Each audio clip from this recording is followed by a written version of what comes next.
En ce qui concerne le vinaigre, alors le vinaigre, essaie de bien, on va dire quel est, parce que j'ai fait ma recherche lorsque j'étais en France. Alors premièrement, le vinaigre, on peut premièrement le fabriquer à partir du fruit. Disons que tu prends des pommes, tu coupes les pommes, tu les mets dans un bocal en verre, tu fermes le bocal pendant 2 mois, disons, 40 jours, 2 mois. Alors, les pommes, ben, elles vont faire descendre, on va dire, un liquide. Ça passe par la phase de l'éthanol, qui est le khamr, puis après, ça continue jusqu'au khal, jusqu'au vinaigre. Donc, si tu commences par les pommes, donc le fruit, et tu termines directement par le vinaigre, c'est halal. C'est la méthode, on va dire, traditionnelle. Donc ça, il n'y a pas de mal, c'est halal. La deuxième méthode, c'est tu commences par le khamr, tu commences par l'éthanol, donc le vin, etc. Tu mets dedans quelque chose qui peut faire la fermentation, comme par exemple du pain, tu peux mettre, et tu l'ouvres à l'air.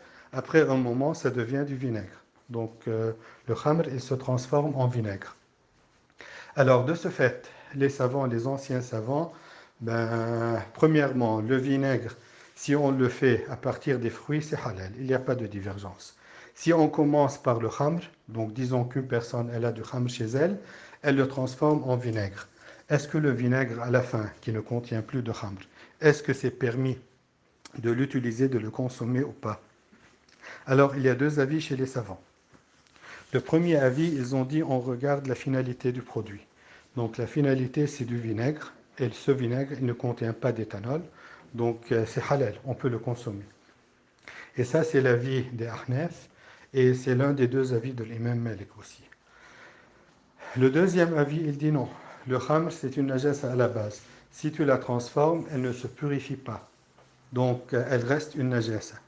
Et donc, le vinaigre, s'il a été fabriqué à partir du khamr, du vin ou bien de l'éthanol, c'est illicite de le consommer. Donc, si l'homme, il met quelque chose dedans, l'être humain, pour le transformer, c'est illicite. S'il se transforme de lui-même, c'est halal. Et ça, c'est déjà la parole d'Abdullah ibn Omar, radiyallahu anhuma, et c'est l'un des deux avis de l'imam Malik, et c'est l'avis de l'imam Shafi'i et de l'imam Ahmad.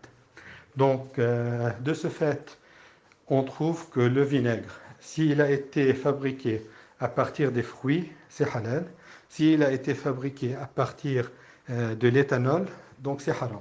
Si l'éthanol à lui-même il s'est transformé en vinaigre sans que personne ne le touche, donc disons qu'il y a le vent, il a emporté un bout de pain et l'a jeté dans la cuve, on va dire, qui contient du vin de Bordeaux, puis après un moment, ça s'est transformé en vinaigre, ça devient halal parce que l'homme, il n'a rien fait dedans. Donc c'est une procédure sans intervention de l'homme. Donc c'est ici, on a dit que c'est halal. Si c'est par l'intervention de l'homme, il y a les deux avis chez les savants. Alors, lorsque j'étais en France, j'ai posé la question à un de mes amis qui était professeur en chimie industrielle. Et je lui ai demandé c'est quoi la différence dans les aliments lorsqu'il mentionne vinaigre seul, ou bien vinaigre d'alcool, ou bien vinaigre de vin rouge, ou bien vinaigre de vin blanc. Mais j'ai trouvé tout cela, tu peux les trouver dans les mayonnaises et autres. Alors il m'a dit comme suit. Si c'est mentionné vinaigre, ça veut dire que c'est le vinaigre traditionnel. Donc ça c'est halal. Si c'est du vinaigre d'éthanol, d'alcool, ça veut dire qu'ils ont fabriqué de l'éthanol au laboratoire, puis après ils l'ont transformé en vinaigre. Donc ici, on a la divergence des savants. Si c'est du vinaigre de vin blanc ou bien rouge, ça veut dire qu'ils ont commencé par l'éthanol fabriqué au laboratoire, ils ont rajouté un peu de vin pour lui donner du goût, que ce soit du vin rouge ou bien blanc, puis après ils l'ont transformé en vinaigre. Et ici aussi, il y a la divergence des savants sur cela. Est-ce qu'on peut le consommer ou pas? Donc voilà, c'est ce que je sais c'est ce que je connais pour le vinaigre. Wallahu a'lam.